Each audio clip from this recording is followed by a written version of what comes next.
How to fix pardon the interruption in Microsoft Store on your Windows PC. Hello everyone, welcome back to our channel. In today's video, we are going to fix interruption on your Microsoft Store. So without any further ado, let's move forward. And we need to go ahead and press Windows and R key at the same time, and this will open a run dialog box. Now that you are here, you need to simply go ahead and type services.msc in your run dialog box, and then you need to click on OK. Once we are here, we need to go ahead and enable Windows Update. So simply go ahead and find Windows Update over here. Once you find the Windows Update, you need to simply double click on it, and here in the startup tab, you need to go ahead and choose automatic delete start or simply automatic.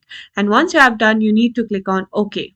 And once you have done that, you need to go ahead and find Update Orchestrator Service Provider over here. And once you are here, you need to fix the startup type over here to automatic delete start or automatic. And once you have done, you need to click on OK.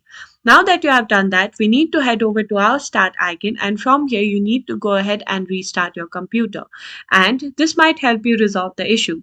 I hope you find this video helpful. If you did, please give this video a thumbs up, subscribe to our channel, and I'll see you in the next video.